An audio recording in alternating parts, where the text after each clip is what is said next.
Morning, Vancouver Coastal Health.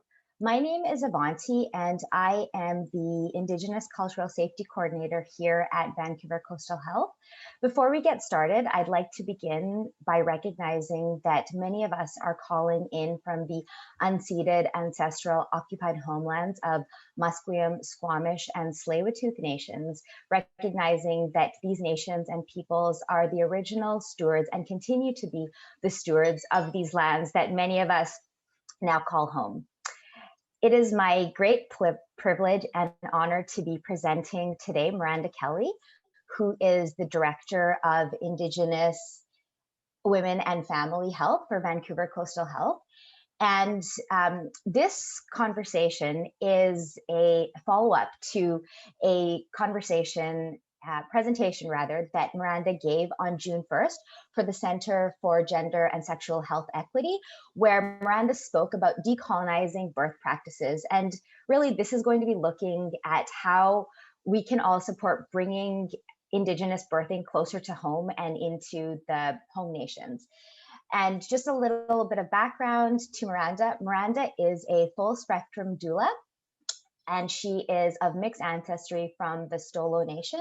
She was raised in her home community of Sawali First Nation, and she holds a Master of Public Health from the University of British Columbia. So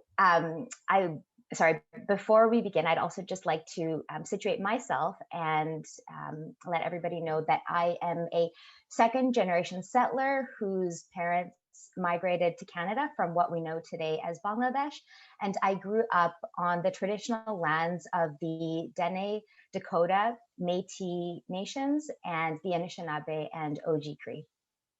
And without any further ado, I will pass it over to Miranda.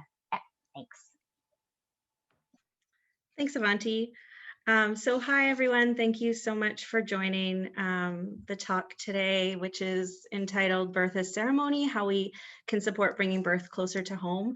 And I'll get more into what that title means. But I do want to acknowledge I am calling in from the unceded ancestral lands of the Musqueam, Squamish, and Tsleil-Waututh. And it's been my privilege to get married here and birth my babies here, raise my babies here, and be doing this sacred work on these lands. And within Vancouver Coastal Health, we serve in this very large geographic region that extends across the territories of many traditional peoples of these lands. And I do wanted to point out too, I ran out of time to put some little stars on this slide, but I wanted to put some little stars to indicate where all of our birthing hospitals are. And I will point out that most of them are located in the southern region in the Vancouver metro area. So just something to consider as we think about where birth takes place in recognizing that birth has happened on these lands across the whole territories since time immemorial. So as Avanti said, I'm Miranda Kelly. My ancestral name is Tilyen, and I'm Stalo from Sawali First Nation with ties to Sumas, Cowichan, and Stenemo First Nations on my dad's side, and mixed settler ancestry on my mom's side.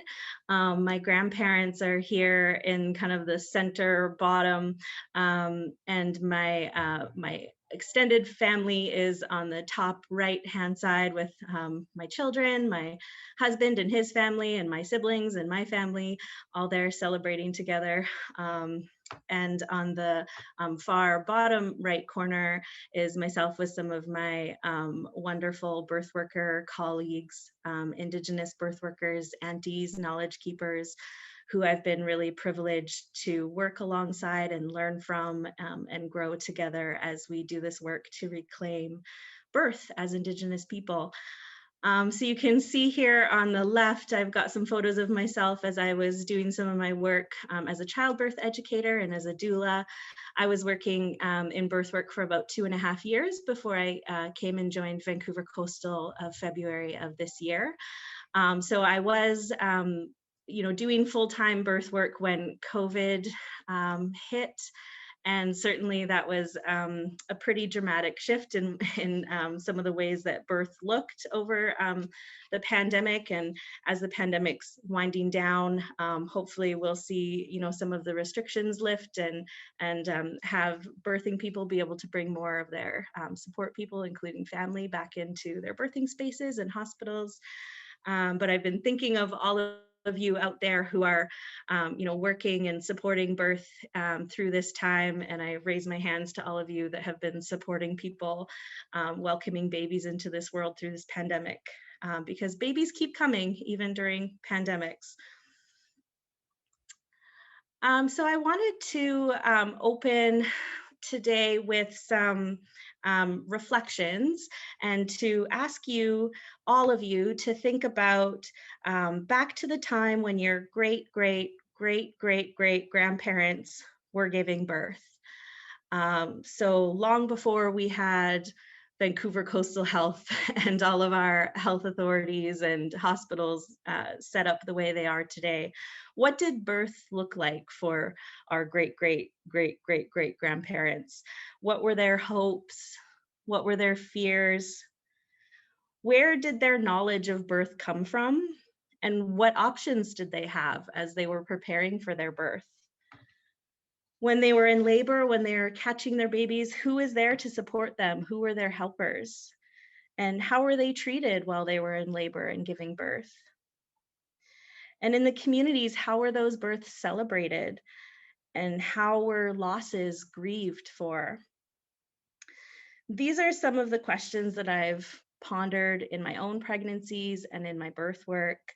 Perhaps this is something that some of you have thought of before, or perhaps not, which is why I wanted to open with this reflection and thinking back to how birth has been happening on these lands since time immemorial.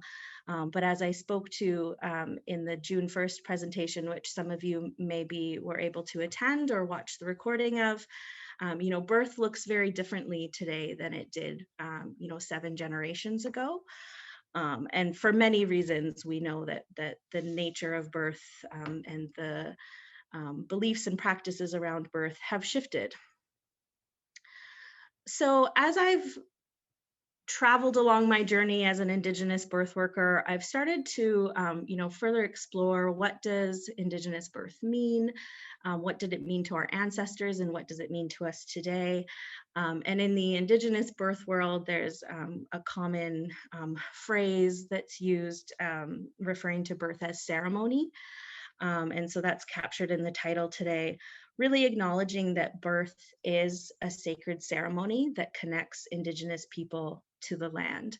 So in this cycle here, we have, Indigenous people, our tie to the land comes from this great ceremony of birth, when we bring in the next generation and they, carry on this connection to the land where we come from. And what I could have included in here as well is also death, that birth and death happen through the same spiritual doorway, and they're kind of the bookends of our life that can reconnect us back to the land. So when our people die and they return to the land, they're keeping that connection to land in the same way that birth does. And these are thoughts that I've, reflected on and explored in my birth work. And with understanding that, between different Indigenous nations, the specific teachings and protocols and practices around birth will vary. But we do share, as Indigenous people, a shared understanding of the significance of birth and the idea that birth is sacred. And what we also know, and what I covered in my previous talk on June 1st, was that colonization has really disrupted this cycle of our people and our connection to our land and our connection to birth, with policies such as the evacuation policy, which requires people to leave their communities, often to go to a more urban setting, often southern setting, to go give birth in hospital elsewhere. As well as some of the practices and policies around forced sterilization and birth alerts and newborn apprehensions. So I won't be going into too much detail around that today, since it was covered in my previous presentation. But I did want to highlight the fact that part of the work that I'm doing as an Indigenous birth worker, alongside all of the other birth workers that I work with, is trying to strengthen these connections of this cycle of Indigenous people and our birth and our land all being connected in a sacred way. So before I move on to the next slide, I just want to offer a warning that on the next slide, I'll be talking about residential schools. So for anyone who feels like they aren't in a place to hear that right now, I invite you to step away, take a bathroom break, go get yourself some water or make a cup of tea, and join us again in a few minutes.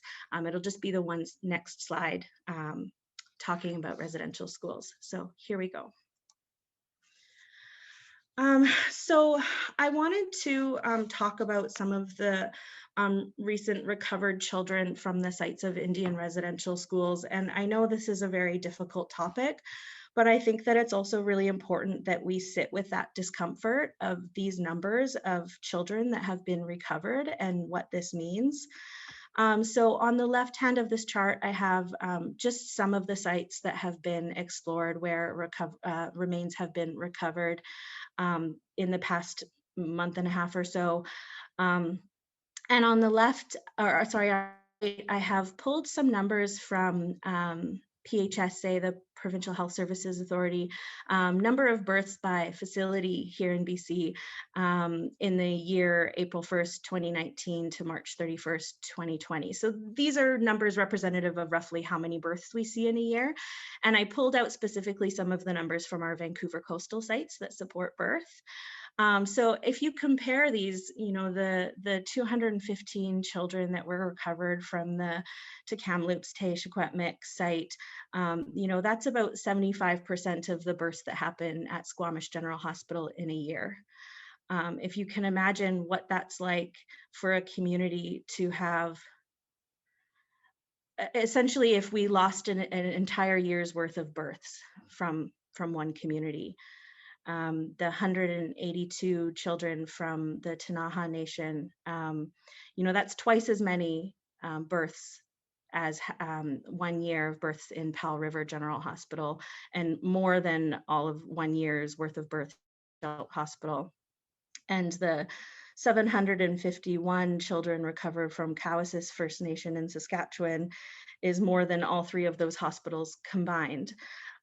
So you really start to see the significance of these numbers and how many children are actually represented there when you think about it in terms of, you know, all of those children were children who had birth stories, who were birthed into this world and loved and cared for by their families.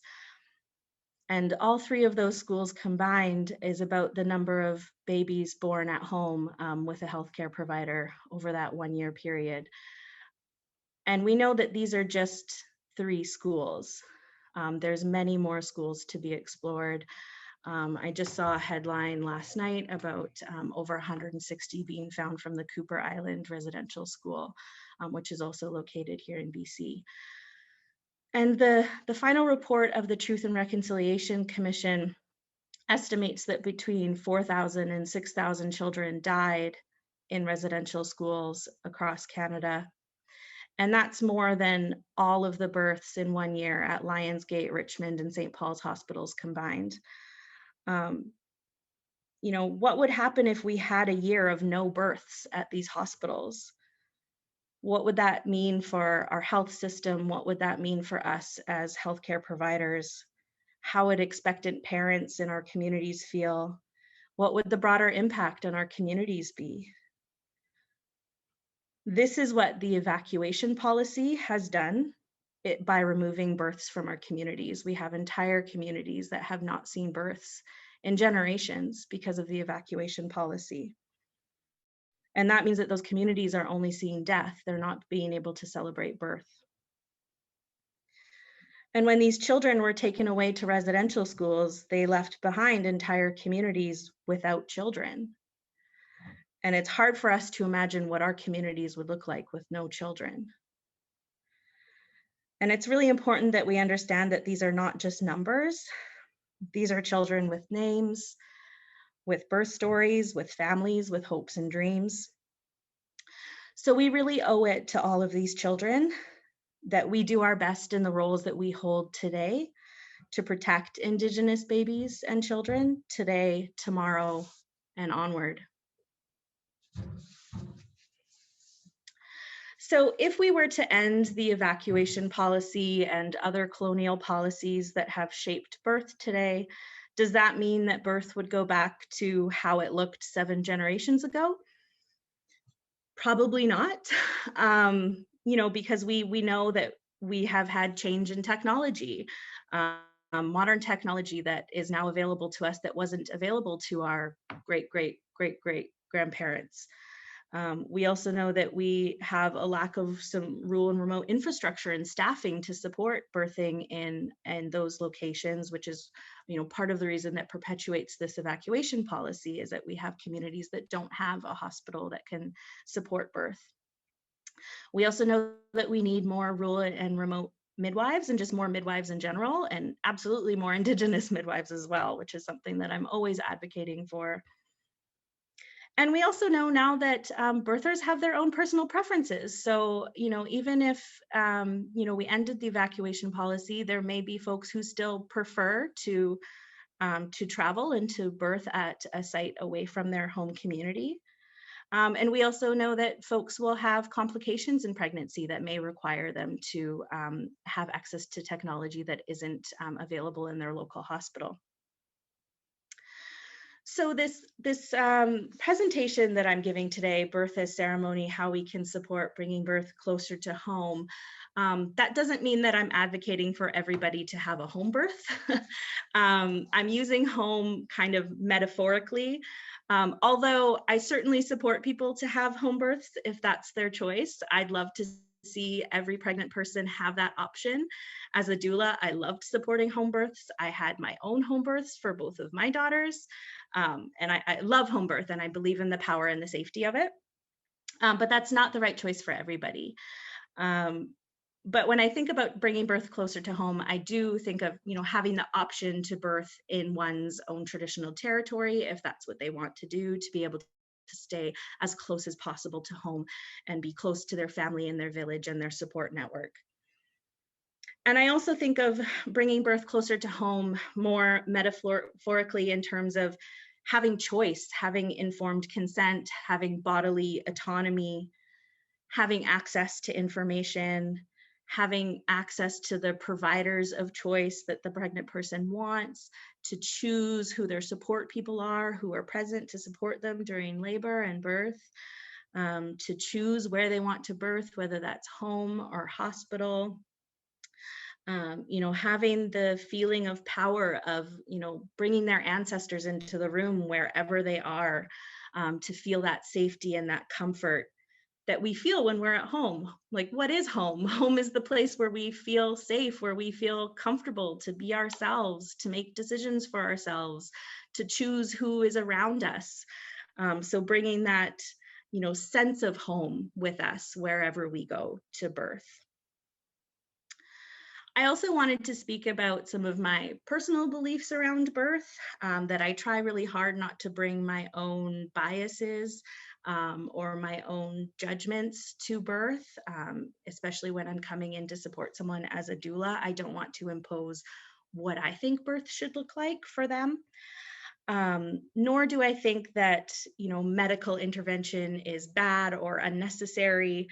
I really do believe that births with medical intervention and empowered births are not mutually exclusive. Someone can have, an elected C-section and feel very empowered by that experience.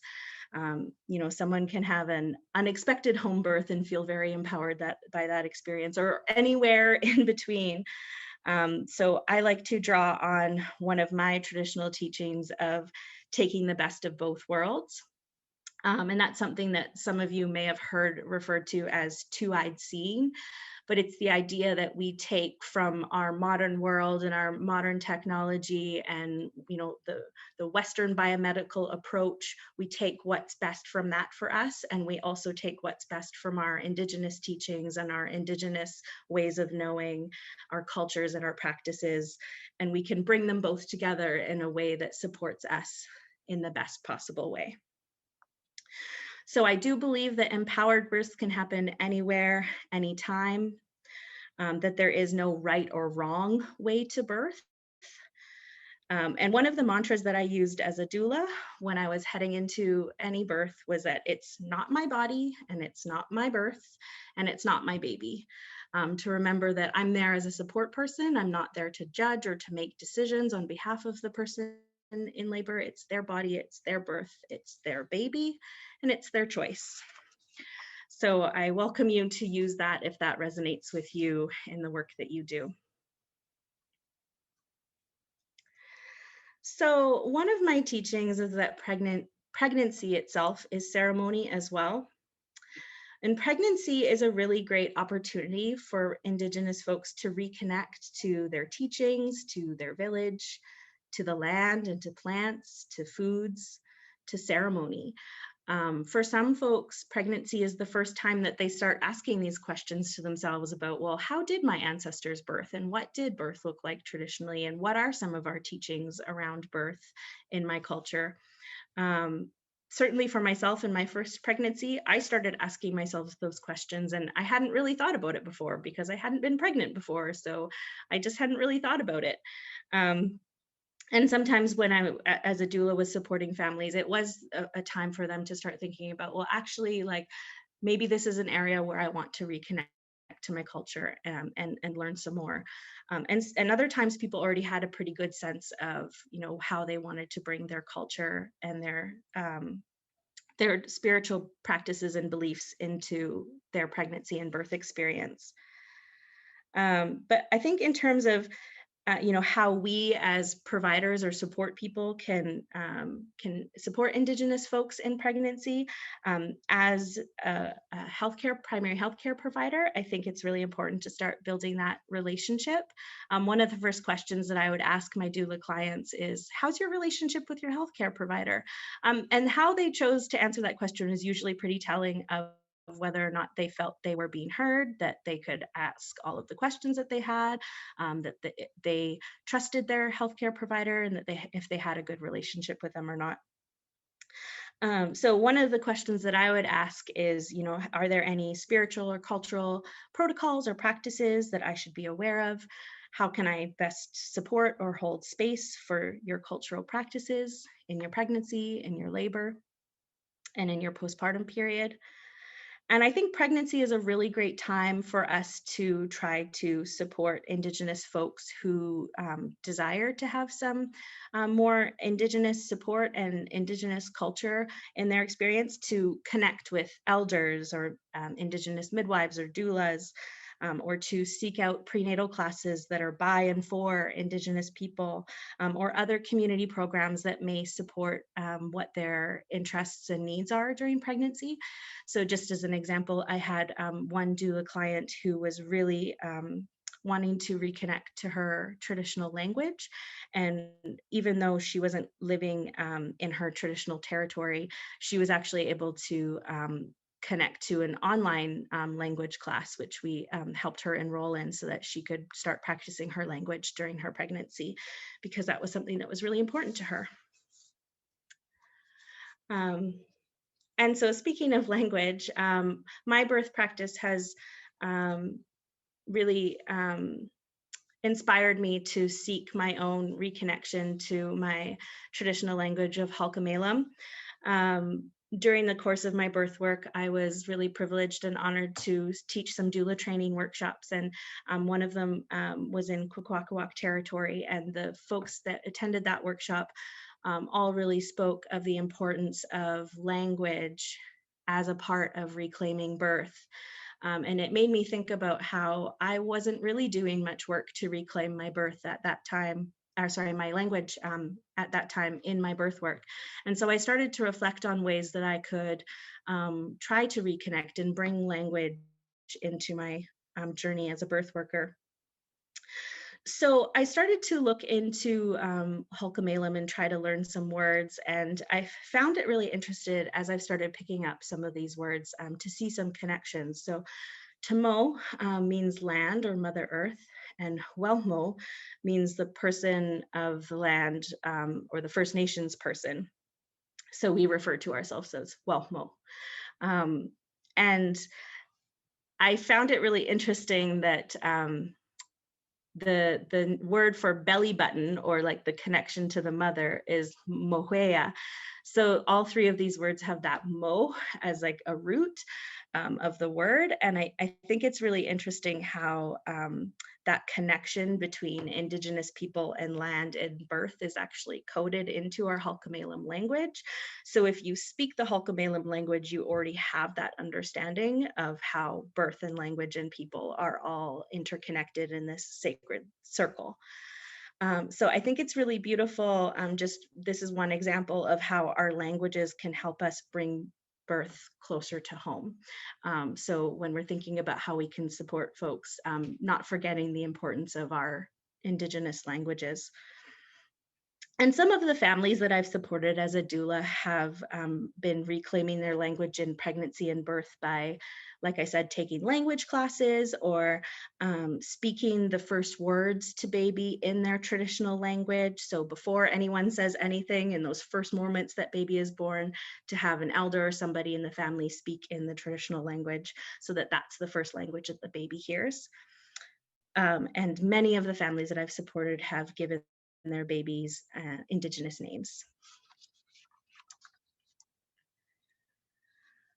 So I mentioned earlier bringing birth closer to home as kind of more of a metaphor, and really it's about having a mindset in addition to where the birth is actually physically taking place, the location or the space where you give birth, also having that mindset of being at home within one's own body, having that bodily autonomy, and supporting the physiology of birth. I really have come to understand the physiology of birth itself as ceremony.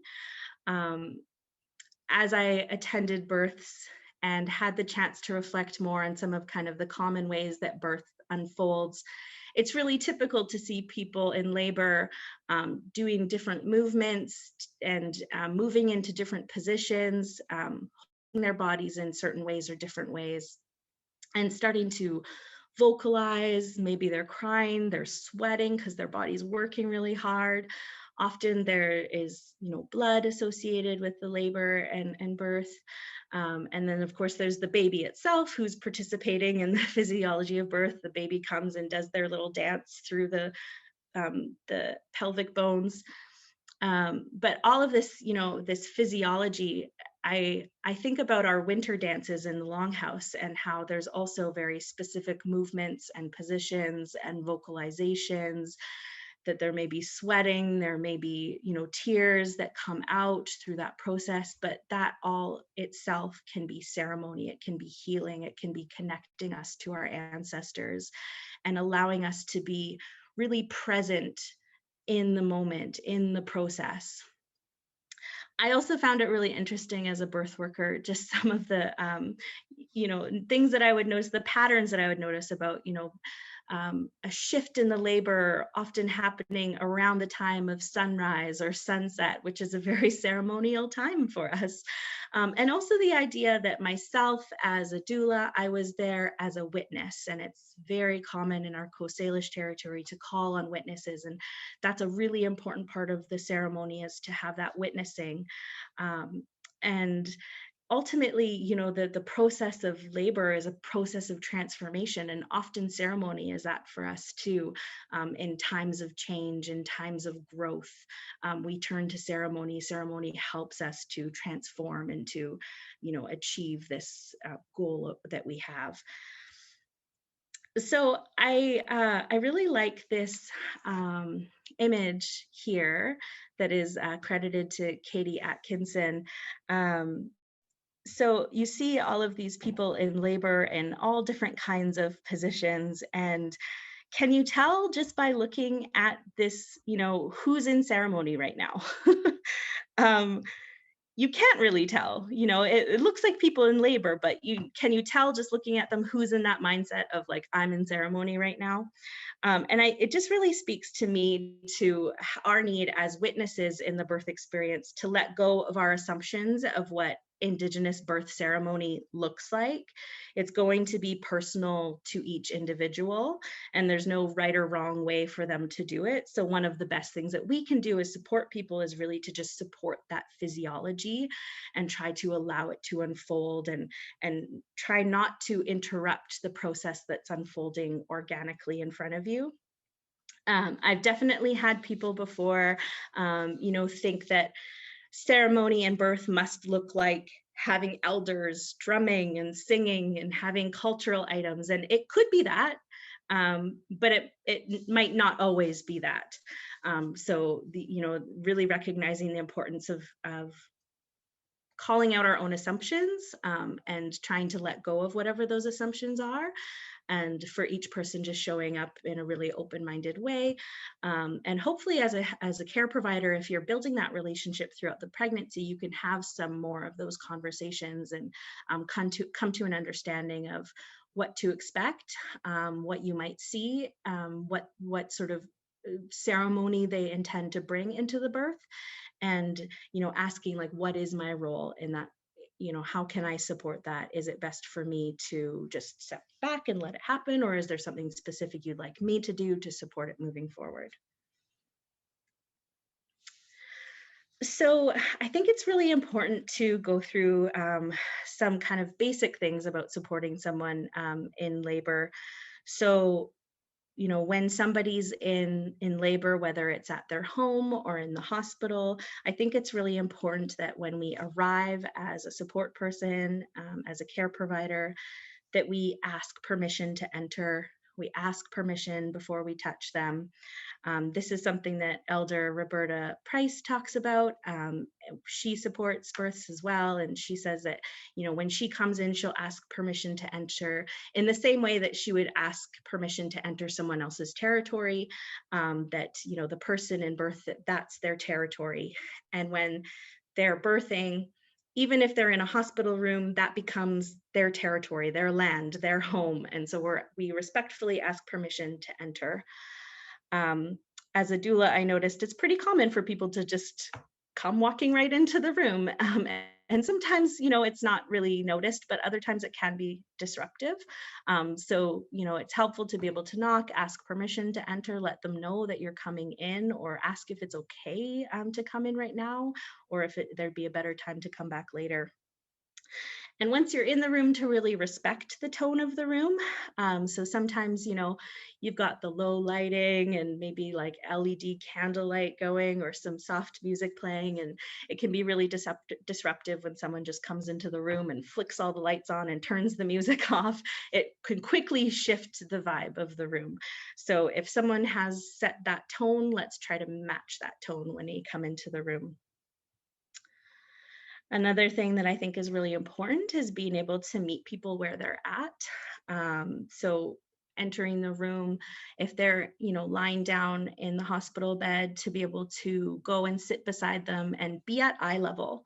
I've had quite a few clients before say that it feels kind of unsettling or even disempowering to have people standing around them, kind of towering above them when they're already in a relatively vulnerable space, being the person in labor. So being able to, meet them where they're at, kind of get down to their level or meet them at their level, at that eye level. And also, if you have to ask some questions or engage them in conversation, wait until they're between contractions, because it's not easy to talk when you're right in the throes of a contraction. And when you are talking to folks in labor, really being mindful of the language you use. So, first of all, not making assumptions about pronouns, but, ask or find out in advance of what the appropriate pronouns are to use. And to hopefully just refer to them by name rather than using words like sweetie or mama, which can also have some people just find uncomfortable that they're, if they're being called honey or sweetie, and also words like mom or mama, if they maybe don't identify as a female or don't feel comfortable with those terms. And then in terms of, broader supports during labor, I think it's really important to understand what resources exist within your facility. So if you're working in a hospital, to have an idea of, do you have a spiritual space? Do you have like a space where Indigenous families can gather if they need some space outside of the birth room to go to? Do you have access to elders in your facility, or patient navigators or patient liaisons that can be called on if the family is wanting additional support? and also to be aware of what your policies in your facilities are. So are there policies about Indigenous cultural items, Indigenous practices such as smudging? Are there spaces to go where the family can go to smudge or to pray? And then also being really careful of the wording you use with respect to the placenta and the umbilical cord. Many Indigenous peoples do have specific beliefs and practices related to the placenta and the umbilical cord. So at least in my experience as a birth worker, it was very common for families to want to take the placenta home with them and to take care of that in ceremony. And I've heard some providers use some judging or shaming language around that, perhaps with the assumption that it was going to be, that the placenta was going to be consumed, or, perhaps there was some other reason why they were concerned about the family taking the placenta. But I think it's really important for us to understand that there's many different cultural practices around the placenta. And perhaps as a provider, you can have that conversation in advance in the prenatal appointments to talk about, if someone needs more information about the safety of handling a placenta, to offer that in advance rather than in that moment when they've got the baby on their chest. When a lot of times, they're not necessarily thinking clearly in that moment. So that is something that I'd be really mindful of as a doula, is to actually ask them ahead of time if they have any plans for their placenta. And if they do, and if I'm aware of that, then I can be, mindful of that and making sure that the placenta doesn't get thrown away or misplaced, that we take care of it so that the family can take it home and use it in ceremony as they see fit. Another thing that I've witnessed sometimes in birth is a kind of "I told you so" that can come up sometimes. For example, when people eat during labor and then they may vomit later, and kind of getting an "I told you so, you shouldn't have eaten during labor, that's why we discourage you from eating." That's not really a helpful comment to make at that point. So, we respect people's choices. They decided that they wanted to eat. Maybe later, they did cause some vomiting, but I think we can watch the way that we respond to that, and not use kind of shaming language around that to make people feel bad about the choices that they made. And then finally, I would really encourage everyone to think about cultural humility. And if you've had the chance to take some cultural humility training or cultural competency training, to think about what that means in your practice as a care provider. And one thing that I did as a birth worker was I journaled after each birth. And it was one way of keeping notes for my client if they ever decided they wanted to have a copy of their notes later. But it was also for me to learn lessons from each birth, because each birth really is unique in its own story. And I really think that there's power in being able to sit back and reflect about, did I say the right thing in that moment? Could I have handled that differently? Or is there something that I could have done differently to really show up in a good and supportive way? And just finally on this slide, I wanted to speak to some of the images here, just again to really recognize that we don't necessarily know what ceremony looks like or how someone is feeling about their birth experience. And I really liked this beautiful image of the C-section in the middle. Again, recognizing that medical interventions and empowered births and ceremonial births are not mutually exclusive. So a C-section birth can still be very ceremonial for someone. And it's more so a matter of talking to them and understanding how you can support them to have ceremony or bring ceremony into the experience for them. So I've said quite a few times, you may not recognize or know what the ceremony is. And I think it's also really important for us to recognize that that's okay. You don't need to know what all the details are of the ceremony for you to be able to hold space for it. This is a quote from Evelyn George. She's an Indigenous midwife. And I think it's really important that we just recognize that there's so many Indigenous people and practices and cultures that, we're, even as an Indigenous birth worker myself, there's many, many things that I didn't know going in to support Indigenous families, because they come from different cultural backgrounds than me, or their family has their own specific practice.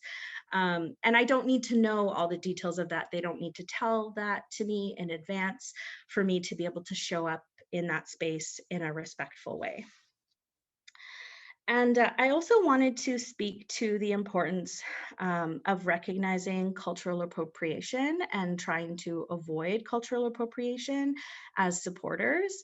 I've had this question a number of times from non-Indigenous birth workers who want to be able to support Indigenous birth and ceremony in birth. And so I really want to highlight the fact that as non-Indigenous practitioners, it's not your role to lead Indigenous ceremony, that's out of scope for your practice. So in the same way that as doulas, we are non-medical, and if someone comes to us for medical advice or a medical opinion, we would say, no, that's out of scope. I'm going to refer you, you should go talk to your healthcare provider or talk to your specialist.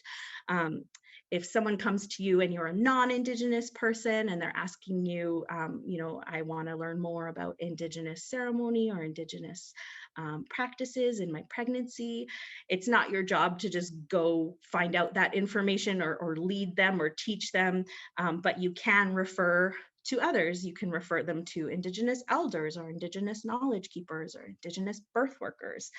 So I think it's really important for us to create and hold space within our healthcare system across VCH to have more Indigenous elders and knowledge keepers and birth keepers in our facilities, accessible to us. We know how to find them. We know how to refer clients to them. And also really, I think the number one support and kind of first support for Indigenous culture and birth should be the family, because ultimately the family, will be best able to know what their family's teachings and practices are. So I think it's really important that we hold space for families in the birth space. I also wanted to speak to the really beautiful and sacred and ceremonial time of that immediate postpartum, the first few hours and first few days. So for a hospital birth, the first few hours and days that they're still in hospital, maybe in the postpartum unit now, really holding space for that immediate skin to skin, for that initial breastfeeding. And as I mentioned earlier, the teachings around the placenta and the umbilical cord. So I think this is a really special time, a really wonderful time to just slow down. Those moments leading up to and right when the baby's being birthed is very exciting, lots of fun energy in the room. But immediately after that, let's slow down. The baby is acclimatizing. Right up on the chest is often the baby's favorite space to be, their comfort space, now that they're in the outside world. And for folks who plan to breastfeed, those first initial hours and days are really important for establishing that relationship for breastfeeding. So really trying to, again, hold space, meet people where they're at. Those first few days can be a bit of a black hole in memory. I don't really remember my own first few days postpartum. It was all a tired blur. So families may need to ask questions multiple times because they keep forgetting what you just said to them. And that's okay. We hold space for that. They're learning, they're new to parenting. And even if they've parented before, this baby is new to them and their baby is still learning. For my second, I thought, oh, surely breastfeeding will be easier the second time around because I've done it before. But my daughter hadn't done it before. She was still learning, so we still had some struggles. And then finally, you know, after those first few hours and days into the longer postpartum period, I think it's just so vitally important to support people in that transition back home or back to community, um, you know, to ensure that they have that village, as we say, the village that it takes to raise children.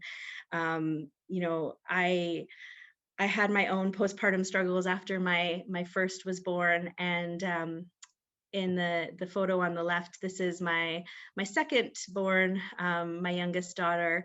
We were welcomed to my community of Sewali for a baby welcoming ceremony when she was, I think, about 8 or 9 months old. And this ceremony was very, very healing for me, not actually from her birth, but from my oldest daughter's birth and the struggles that I had postpartum. Being able to stand up with community among all those other young parents and babies, and to hear the message that you are loved, we see you, we honor you for bringing this great gift of a new child into our community. And we're also here for you, we're your support network. And you know, don't be afraid to ask for help. And that was something that I really needed to hear. So many communities are reclaiming these practices around baby welcoming or other forms of ceremony that happen for babies or young people. And on the right, I also just wanted to acknowledge milk sharing, that's also a traditional practice. I ended up having oversupply and was able to have some breast milk to donate. Many families rely on donated milk if they're unable to feed baby with their own milk, to be able to access human milk from milk banks or other forms of milk sharing can be really, really valuable to families who are seeking that. And I've been taught that in our community, milk sharing was a common practice, and that any baby that received milk from you was your child.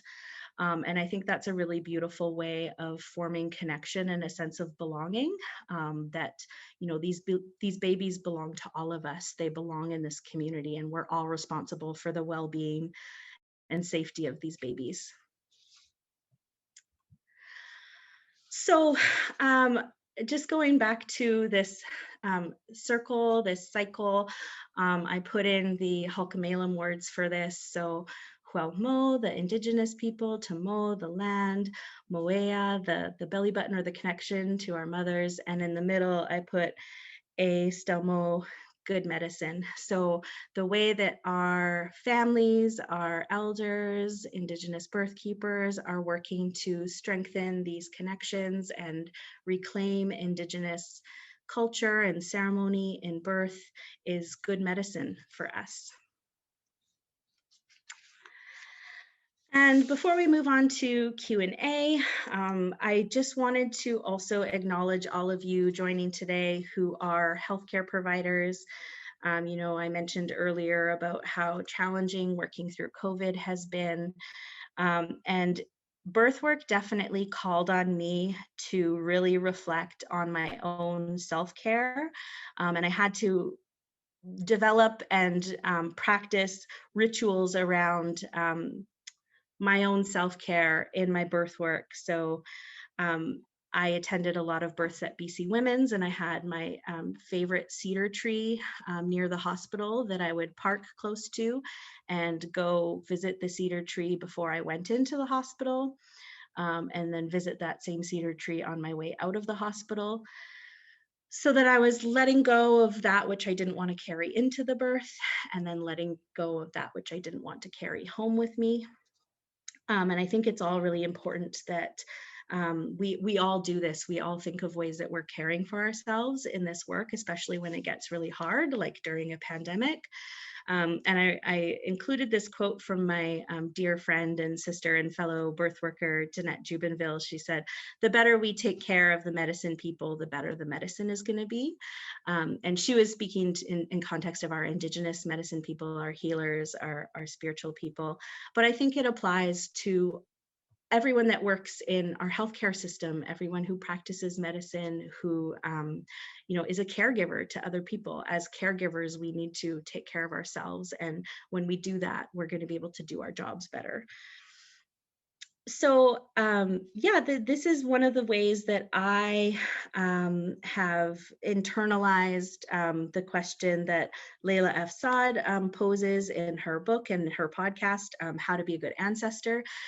She asks, like, what are you doing to be a good ancestor? And for me, I think, I think about the world that I want my girls to grow up in and to inherit. And I want them to have a world where they know right from, their youngest days that they were born at home in this empowered way. And I teach them about what I'm learning about birth so that they don't have to go discover it for themselves in their pregnancies when they're older, but they know it from their childhoods. And I encourage all of you to think about, what systems do we want to pass on to our next generation? Do we want to continue passing on these systems with colonial practices and policies? No, I hope not. And how do we envision what birth will look like for our great grandchildren? So 7 generations into the future, what do we want birth to look like? So I'll leave it there for all of you to think about that. And also, I think we have some time for questions.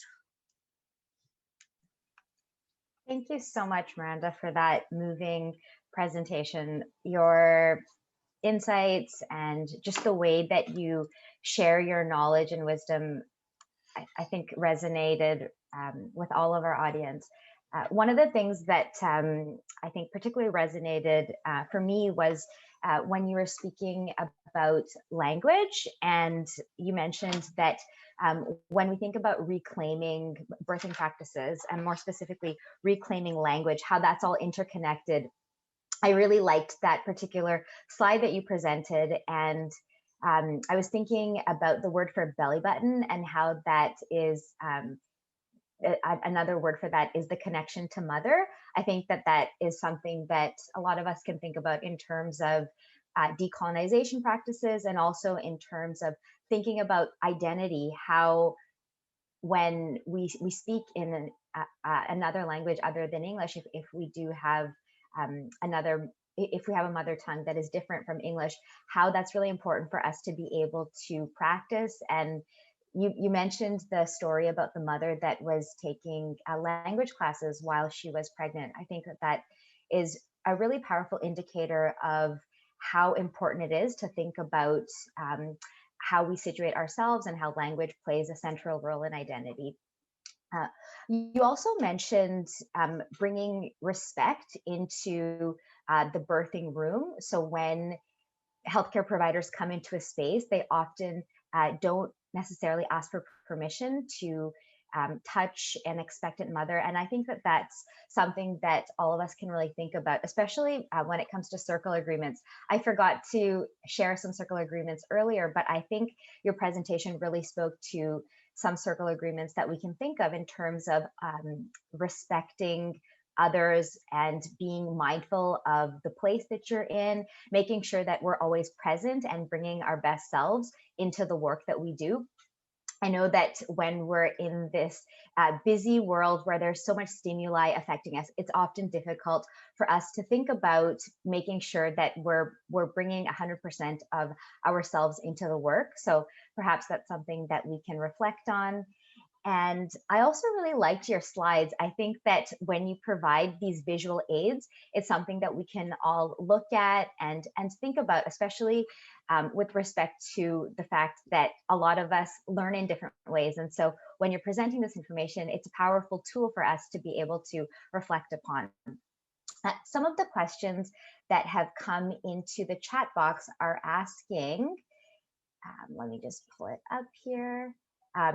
If you would be able to speak about advocating for your birther and their family when other healthcare providers are not being as supportive. So I guess what they're asking for is there a way that you can advocate for your birther and particularly for their family, as you were mentioning that they're the first source of support, what can be done? And I'll ask the next question after. Okay.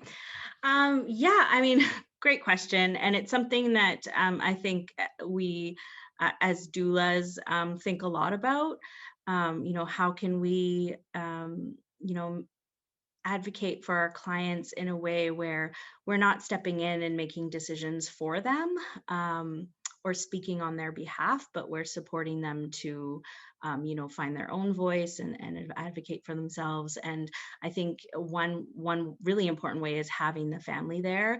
If there's a partner, spouse, or other family members who are really familiar as well with what the person in labor wants and what their wishes are.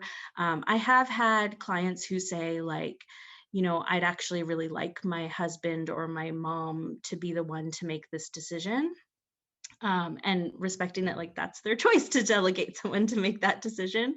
And then also, being able to just remind them, like, you can ask for more time if you feel like you don't want to do this right now, or you need some more time to process this information, or time to make a decision, or time to talk to your family members. So that was one of the most, I think, common ways that I would help kind of hold space for the client to make choices and feel empowered in that, is by just saying, like, can we have some time to talk about this? Or do you, like, asking the client, like, do you have any more questions, or is there more information that you need right now to be able to make this decision? Or can we have time alone in this room for a while to talk about it in private? Or for them to be able to, maybe they don't even have a family member in the room, but it's someone that they want to call. So being able to, touch base with whoever it is that they want to talk about, or being able to, ask a second opinion. And most of the time, I think care providers are really respectful of that, and like, yeah, absolutely, we'll give you some time. I think, when there's something that's very urgent, like that it's, now a point of emergency, then there tends to be, quicker conversations around what needs to happen.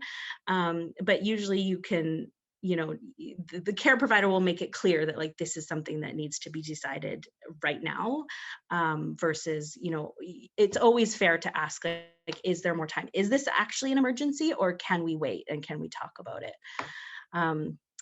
Yeah, and I just go back to really having the importance of having the family there.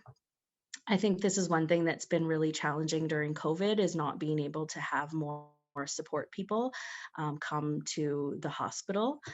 A lot of the families that I worked with chose to have many support people prior to COVID. So myself as a doula, and maybe their partner, their parents, their siblings, their aunties, like, could be quite a few people. And that's part of how they wanted to, experience their birth and make their decisions. And so being cut off from that extended extended network during COVID, because of the restrictions on number of visitors, has been, really challenging, and kind of changed how some people feel about, planning for their birth, and just not being able to bring everyone that they want to. So I think it is really important that as the healthcare system, we think about, as soon as we can, opening that back up so that people can bring all of their support people with them. Yes, thank you so much for highlighting the impacts that COVID has had on the birthing practices, among other areas. I think that that's something that we should really be thinking about as we move forward and think about what a post-pandemic world is going to look like, in terms of what can we do to ensure that we are always supporting, that we are always supporting people that are expecting, and also thinking about ways that we can make our practices more inclusive. Yeah, thank you for that thoughtful response. And then another question that was asked is, can you speak about, and this is also about inclusiveness, can you speak about inclusiveness? So that is reminding the maternity team or midwives to always include both all expecting parents in labor, birth, and postpartum supports, care, and education. Yeah, I like to just address this really directly as I'm getting to know the family, to ask, the partner or the other family members that will be present at the birth, like, how do you want to be involved? Like, what's your comfort level being involved here? Um, and some partners or parents or whoever will be there really want to be like right in there and included. And if it's spouses, they kind of talk about like, how are we going to make decisions during labor, like how are we going to like share this decision making. And then also being respectful of sometimes the partner or the other support people in the room, there's a certain point where they don't have comfort being involved.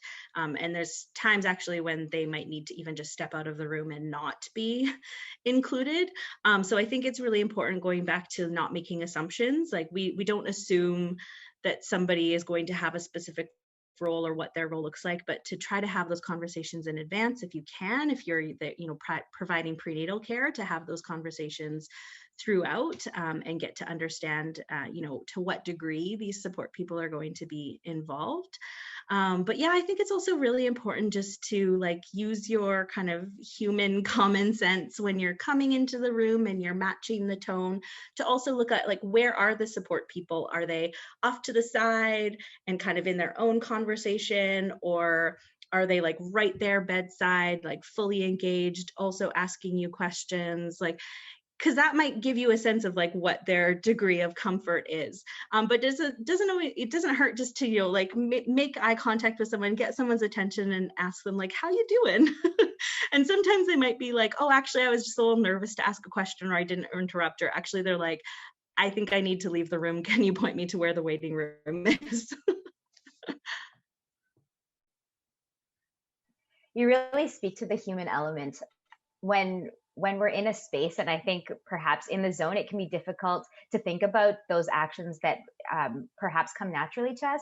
And so again, what you mentioned earlier in terms of being able to meet people where they're at, and then perhaps looking at their body language to get a sign of whether or not they want to be, as you mentioned, be there as part of the birthing practice, or perhaps they need a moment just to take a breath. Yeah, thank you so much. And I think we have time for perhaps one or two more questions, and then we'll call this to a close. So another question is asking about what's being done currently. So is there any active work being done to end the practice of automatically evacuating pregnant people from remote communities to give birth? Is that happening? Oh yeah. So there is a organization, the National Aboriginal Council of Midwives, I believe it's called, NACM, NACM. Yes, they have put out a position calling for the end of the evacuation policy. And I know there's some researchers doing work around this as well. So yes, to what degree policymakers are talking about it, I don't know. And I think this is something that we need to, keep bringing up and keep asking exactly that question. If you're in a room of policymakers, that's a good time to bring it up and ask. Especially within, the broader Indigenous health conversations that are happening in BC and across Canada, if there are opportunities to look at legislation, to look at policy, if the conversations are already happening around changing policy and legislature, then that's a good time to bring up the fact that like actually Indigenous health, Indigenous birth is another way that we have been impacted negatively by colonial policies. And so this evacuation policy is one that needs to be re-examined. Absolutely. I think if folks are feeling if folks are feeling that they want to really make a call to action, perhaps they can write a letter to their MLA or to their MPs. And again, I think it's a moment where we can think about our roles. And you were mentioning the first thing that we can do is really support the families. And so policy and legislation, I think, often takes a long time. And there's there's a concept which talks about incremental change. And unfortunately, because it often takes a long time to be able to see changes in society, I think we need to be doing more in terms of pushing those people that are in power, but also recognizing that we too, if we too as citizens also have the power to help incite change. Yeah, and like I said in one of the earlier slides, like if we just get rid of the evacuation policy, does that mean everything's magically better? No. We still need to be doing work to increase our capacities of rural and remote sites to support birth closer to home. We need more Indigenous midwives. We need more support structurally, policy, funding, all of that for Indigenous birth workers. So yes, let's keep working towards changing policies, but we also need to be building the infrastructure and building up our capacity for Indigenous people to be reclaiming birth in all the ways that we want to. Exactly. I think it's recognizing the fact that this work should be front and center by Indigenous folks, and if for those of us that want to support, there's always a role in which we can do that. And someone is asking about whether or not we'll have access to this video at a later date. I'd just like to address that question quickly. Yes, this recording this is being recorded, and it will be available within the coming weeks on our ICS resources page. And so if you have any questions, please email us at icstraining@bch.ca if you're unable to locate that. And Miranda, do you have time for one more question? Sure, yep. Okay.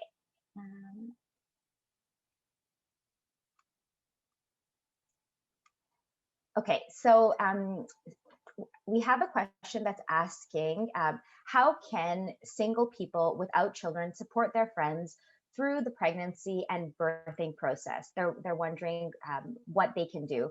Sometimes it seems like the expected response seems to be excitement, but I wonder if we should be holding space for them to grieve any losses as well as deal with fluctuating emotions. Yeah, absolutely. So I think there's lots of creative ways to think about how we support people, and I think actually COVID has been, an interesting time for us to learn, like, how do we support people from afar? So even if you don't live in the same city or community as your pregnant friend, like, you can still offer them support. So maybe you can, send them some meal kits or order them some food to be delivered to their door. And you don't have to wait until the baby's born to do that. Like, pregnancy is hard and people are tired and want to rest. So you can also order them some meals while they're still pregnant. Also, if you are, well connected in the community and can help them connect to any cultural supports that they might be looking for, like introduce them to some elders or some Indigenous birth workers, if you know some, to, just let them know that this is something available to them. Maybe they're not interested in pursuing that, but maybe they are, or maybe they will be later. So, letting them know about different community programs or events happening, like baby welcoming ceremonies. It's a great way for people to feel that sense of community belonging. And you don't have to be a parent yourself to show up in a supportive way. One of the best things you can do is show up and just listen. Even if it's something that you've never experienced before, or you don't know anything about pregnancy or anything about birth, you can still show up and listen in a non-judgmental way and just allow them to share their feelings and to validate that, like, it's okay to feel this way. Just because pregnancy is a sacred time doesn't mean that it's fun for everyone. And same with birthing. I've been talking about it in this really positive way as birth is ceremony and birth is sacred, but it can still be hard and sometimes traumatic for people. And they might not always think of it as sacred or spiritual or ceremonial. And that's okay. We don't want to assign meaning or tell someone how they should feel about their experiences. We can sit back and listen and allow them to process it for themselves and assign their own meaning to what it means. Like, maybe they couldn't wait to get pregnant. They prayed to get pregnant and they're so happy to get pregnant. And then it turns out that they actually feel kind of really miserable during pregnancy and they're not enjoying the experience, and they feel guilty that they're not enjoying it because it's something that they wished for so long. And all of that is okay. We can just show up and listen.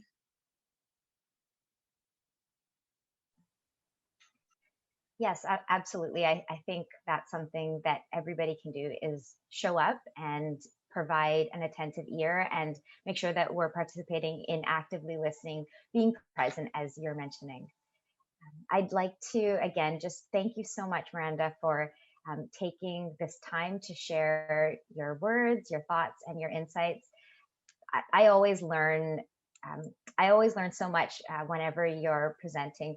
I also want to say thank you to our ASL interpreters, Lily and Jillian, for continuing to do the important work of interpreting. And finally, I want to say thank you to Tristan and Nisha, my colleagues at ICS, for doing the background work and making sure that we can continue to present these webinars. I hope that everyone has a wonderful rest of your day, and thank you for joining us today. Thanks. Bye now.